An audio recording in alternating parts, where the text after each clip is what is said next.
I'm a big believer in destiny. And not some big cosmic plan, but the real, raw kind. The one that you sculpt with your own hands, brick by brick. About a week ago, we were in the mountains and we stopped by a Walgreens. No big deal, right? But as I walked out, my head was down, kind of a beeline to my car. I was in my own head. But I heard a random, "Have a good day, man." And I looked up and this FedEx delivery guy walked past me. He was about 10 feet away. He was not in my direct line of sight. And he had this huge grin on his face. And it's like he was determined to make my day. Totally random, right? Except, was it?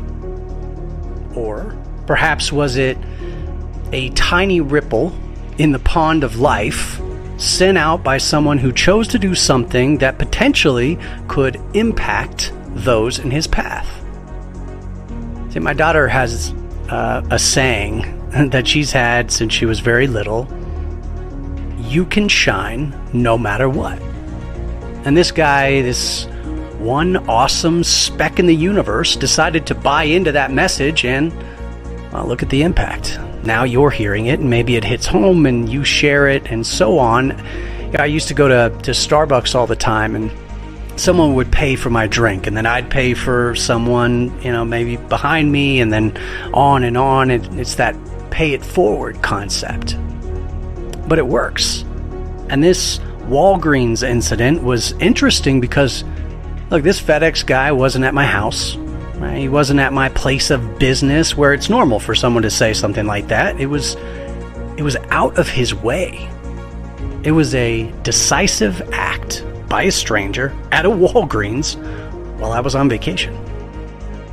And that to me means that the rules of when you can make your own ripple impact have changed and the parameters have expanded. So you can do this anywhere, anytime, to anyone. And I could have looked at him and said, man, what's his problem? Who does he think he is? But I remembered when I went to school in Philadelphia, and I used to walk down the street, and at that point I was young, on my own. I was studying musical theater, so I was always singing, had a huge smile on my face, right? And people would say, man, when you walk down the streets of Philly, don't look people in the eye and smile. They're just going to look at you like, who is this guy, right? You might even piss them off. And I remember a couple times as I was walking out of a Wawa, crossing Broad Street on my way to class, I would encounter strangers. And I would just be like, hey, how are you? Hope you have a good day. Another random greetings. And every once in a while, I'd see someone light up. And then I moved to New York, where I lived for about 7 years, and I would walk down the streets in Manhattan and do the same thing.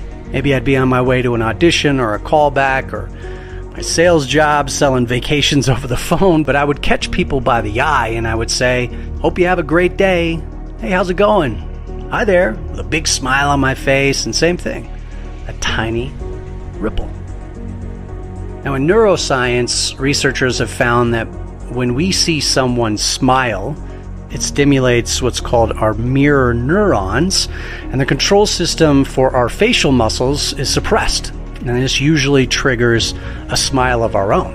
Now, the mirror neuron system can create these immediate emotional shifts as well as long-term behavioral changes. So that ripple that you're creating is powerful. Now, I believe as salespeople, as leaders, or whatever your day-to-day looks like, we have the opportunity to make someone's day in every type of interaction possible. For example, my sister is a top real estate agent in Virginia. And the reason why she's been number one for so long is because she goes out of her way to make every single interaction the most important interaction of her day. She doesn't care if people judge her or not. She is going to light them up with a smile and a burst of energy. I mean, whether at a grocery store, in a buyer's consultation, at a closing, a showing, walking down the street, it does not matter. And some people just have that. And I feel like I used to have that.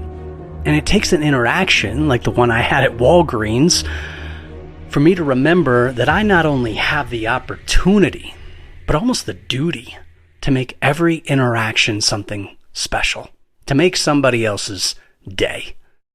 So that "you smile, I smile" saying is a scientific fact. And smiling can lead to reduced anxiety, lower blood pressure, heart rate, right? Overall greater satisfaction in life. So as you make your way through your day, overcoming challenges, celebrating wins, walking down the street, hanging out with friends and family, remember the power that you have to not only make someone's day, but to spark, to shift their brain chemistry and potentially change their life. Change doesn't have to be monumental. It doesn't have to be planned. Many times the greatest changes or shifts in our life happen unexpectedly when we least expect it. Like when we're walking into Walgreens and a FedEx guy says, "Hey man, have a great day." So take that opportunity. My real estate agent that I've been working with for almost a decade is just like that. I always feel like I'm the only client and nothing else matters. So why not do that for someone today? I started this episode by saying that I believe in destiny. So I'll leave you with this quote from William Jennings Bryan. "Destiny is not a matter of chance. It's a matter of choice. Not something to be waited for, but something to be achieved." And this simple quote emphasizes the power of personal agency that we have in shaping our own destiny. Just like sculpting a path with each interaction, each tiny ripple. So remember, as I always love to say, you have the power to shape your destiny. So go out there and make it happen. I want to talk about our need for approval. It's crippling, and it doesn't allow us to make the impact we're supposed to be making. The second guessing, deleting and rewriting, the constant doubting, it's not okay. And I'm here to remind you that you are more than enough, and you don't need anyone's validation to live your best life every single day. And there's a trick that will turn it all around. In our journey of life, we often seek approval from others, wanting them to like us, to accept us, and it becomes all about us. But remember, the key to true success and happiness lies not in needing their approval. It's not about us. It's about approving of ourselves and then surrounding ourselves with those that we can impact. Where can we make the greatest impact? That's where we belong. Tony Robbins once said, "The only limit to your impact is your imagination and commitment." So instead of seeking approval, think of ways that you can serve and make that impact. I have this concept called servant ownership. And the whole idea is that you take ownership of how you can help others get what they want. You step into your role as a leader and you own it fully. How can I help X get Y? That's it. This replaces your need for approval as you shift your focus away from you to helping and providing value. You see, when our dreams become about others, magical things happen. Walt Disney said, "All our dreams can come true if we have the courage to pursue them." So stand with courage. Not looking for acceptance, but looking for a way to lift, to encourage, to empower, to build others up to greatness. See, when we help others, we in turn help ourselves. We get out of our heads, we look at the mirror differently, and usually we end up exactly where we belong. When you seek approval, it's all about you. When you seek servant ownership, it's all about them. And that's a freeing feeling. It takes the pressure off and allows you to create and build something special. So let's start today. Let's have the courage to pursue our dreams that lie within us, and let the desire to connect and uplift others guide us, and success will surely follow. Look, believe in yourself, embrace your uniqueness, and let go of the need for constant approval today. Let today mark the beginning of a new focus, an incredible journey of life filled with purpose, of joy, of abundance, where you take true ownership of serving and making an impact like never before. Keep going. Be intentional. Be complete. And always remember, you have the power to shape your destiny. So go out there and make it happen.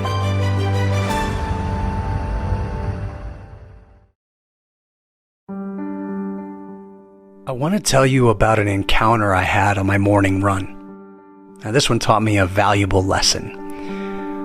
I was about halfway, coming up on one of my rest points, when out of the bushes came a cow.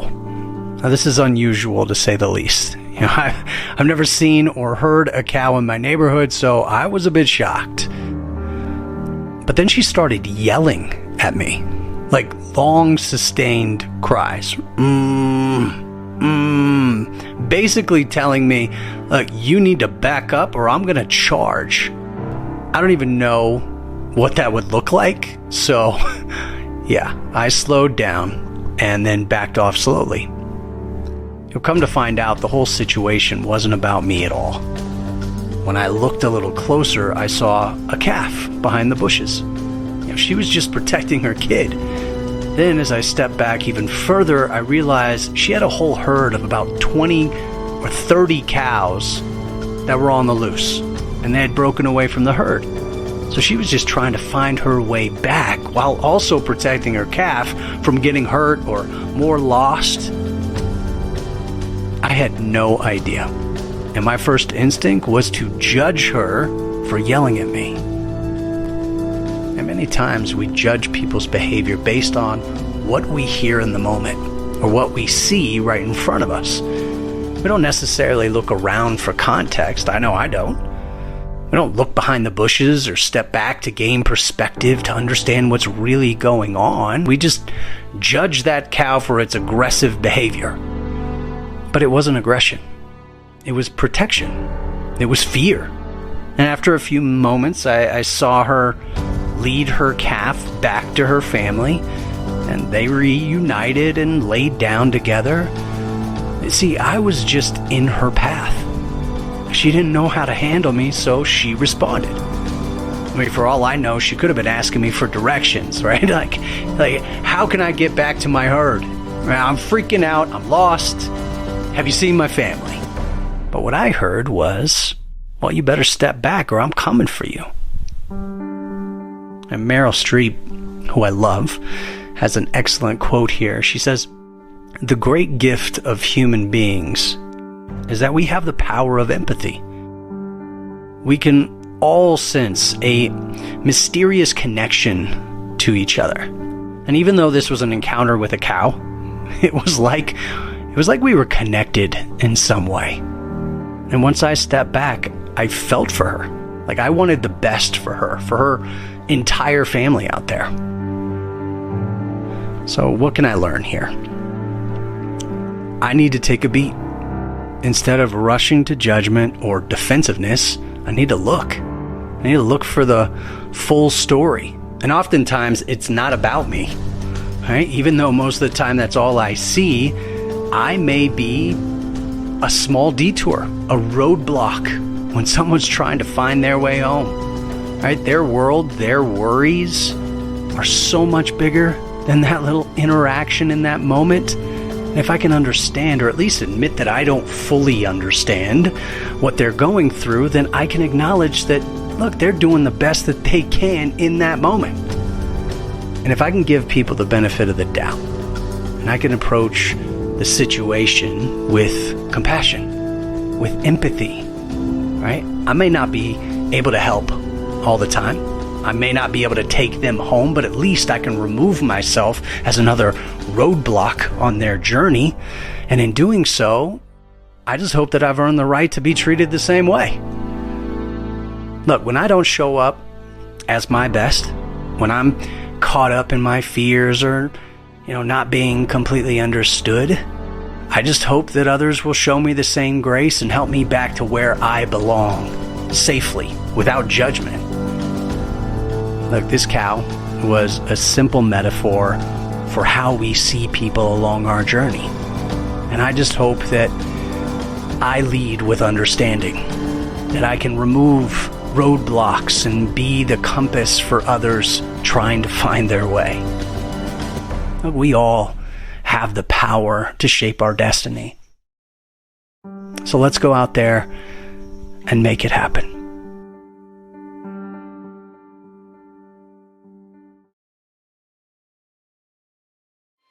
My daughter asked me to bring her nail glue in the middle of the day.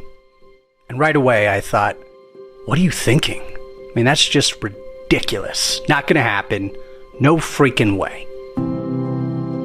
But then I remembered that morning how she repeatedly said how stressed out she was that her nail had just fallen off.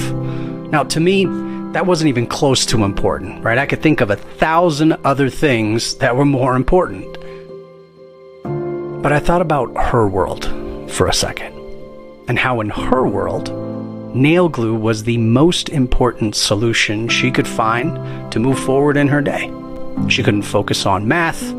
She couldn't focus on her drama class. Look, with just a glimpse of that nail, her whole world spiraled. It was that straw that broke the camel's back. Now, this is going to sound insane and an already ridiculous story, but in an instant, I thought of myself as King Arthur. And what could he do if he had a daughter who had been captured and in a cell with no way out? Well, he would rescue her, of course. Right? No matter how important the other tasks in front of him were, he would drop everything, he would get on his white horse, take Excalibur, and save his daughter. So what do you think I did? Oh yeah, I raced home, I ran upstairs, I grabbed that tiny little bottle of nail glue with the red cap, and I galloped all the way to her school. I ran in that front office and screamed, "Nail glue!" Now, I don't know why I screamed, but they all looked at me like I was crazy. But that was my Excalibur, right? I stood there, proud. And as I signed the forms and laid the nail glue before them, one lady said, "Well, you're a better parent than I am." And normally I would have said, "No, of course not. That's not true."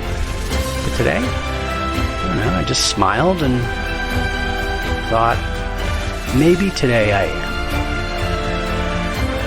am. Aesop of Aesop's Fables, he says, "No act of kindness, no matter how small, is ever wasted."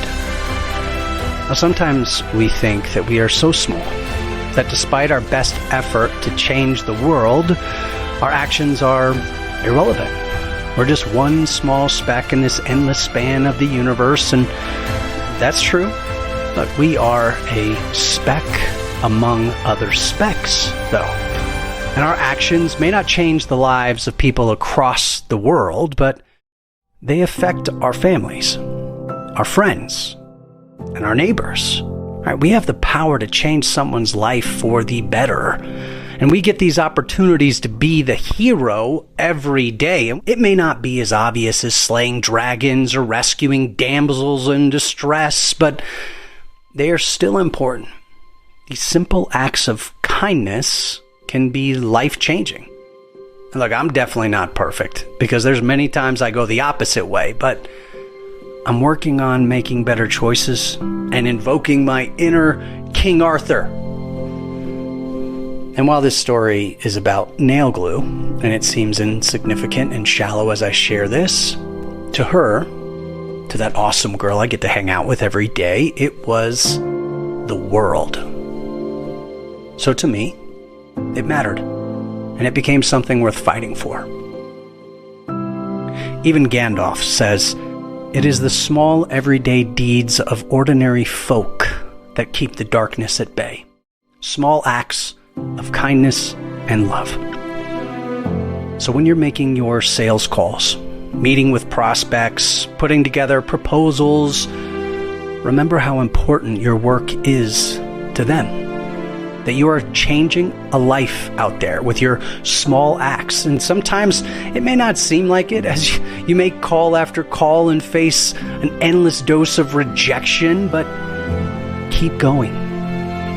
Because for those you do reach, you're making a major impact. Look, you have the power to shape your destiny. So go out there and make it happen.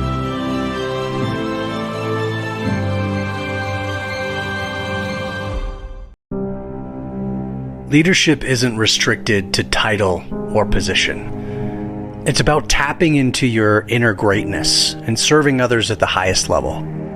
Whether you're a sales rep, a marketing manager, a school teacher, stay-at-home parent, an entrepreneur, coach, clerk, it doesn't really matter what your title is. It's inside of you. It's who you are. And honestly, it's a decision. I have a concept called servant ownership. Much like stewardship or an enterprise mindset, it's about moving beyond yourself. It's about elevating your thinking to a global level and seeing the world strategically and how you can serve at the greatest level. It combines your ability to serve others with your whole heart while taking complete ownership of what's right in front of you. Much like Simon Sinek's idea of leaders eat last, it's that shift to putting others first and taking on the greater good as your duty. Servant ownership and being a great leader is not about becoming who I want you to be or who they want you to be. It's about becoming the leader you were meant to be through the willingness to accept the journey ahead. When I do my leadership training, whether for positional leaders or for sales teams, the idea of combining service with ownership usually resonates the most. And it's in that intersection that most breakthroughs occur, and you realize how simple great leadership can be. So decide. Step into your destiny, because you already have the ability to be a great leader inside. Make a list of 3 things that you can do to serve or help others today. Then take full ownership of completing those items. Now, at first, it'll feel forced, but over time, it will become part of your DNA. And we see these everyday heroes everywhere, right? The waiter who goes out of their way to create an incredible experience for you while lifting up his coworkers in the process. The customer service agent who says, I'm going to own this process and we're going to find a solution together. The teacher who takes that standard curriculum and builds in new and exciting experiences that explode their students' creativity and imagination. Or the sales rep who schedules additional follow-up meetings with his prospect to help ensure they fully understand next steps and the full value of the offering. Look, these are simple examples of servant ownership on display all around us. And now it's your turn. How are you combining your ability to serve others with the commitment to own the entire solution or project or experience? Create that list and get to work. Look, others are waiting for the greatness that only you can provide. They need your service and ownership, so show them what great leadership and what servant ownership looks like. Remember, you have the power to shape your destiny, so go out there and make it happen.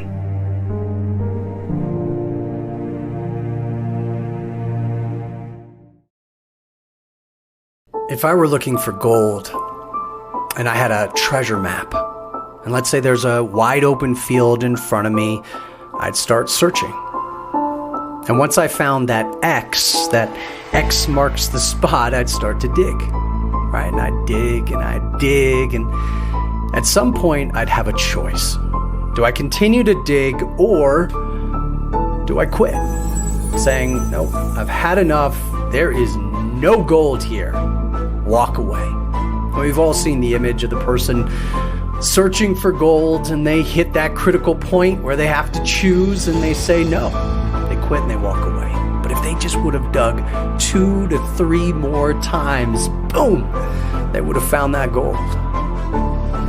But look, the same is true for us in sales, in our relationships, in leadership. In our conversations, we have a map, right? We're listening for that X marks the spot. And maybe the X is the hot button. Maybe it's a need. Maybe it's a pain, right? A goal. And once we find it, we start to dig, right? We're searching for that gold. Maybe it's the motivation. Maybe it's their why. Whether we're trying to close the sale, we're trying to build a relationship, we're trying to lead them from where they are to where they want to go, right? Look, listening is one of the most important skills that we can master. And often we get it wrong. Many times we listen to impress. This is just staying at the surface, digging a little here, digging a little bit there, and our field is filled with these little potholes. Or maybe we're listening to learn, right? We're digging and digging and digging and digging, but we're digging for us. And when it comes time to quit, hey, we've had enough, we're good, we move on. It's about us, not them. But that gold, that treasure, can only be found when we listen to understand. And what does that look like? And what does that feel like, more importantly? Well, it's simply parking in that one spot, in that one moment, and we dig. We are committed. Maybe we're asking 2 to 3 more questions out of curiosity, out of genuine care. When we think that we have found enough, we continue to dig, and that is when the magic happens. That's where we find the gold that we're looking for. That's where we build that relationship.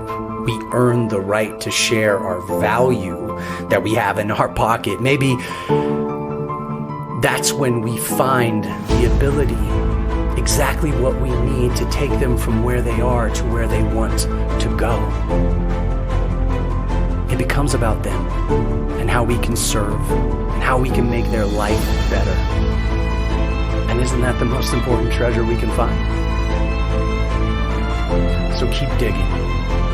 You have no idea how close you are. And when you're ready to stop, just dig 2 or 3 more times. And look, you'll find the gold you're looking for.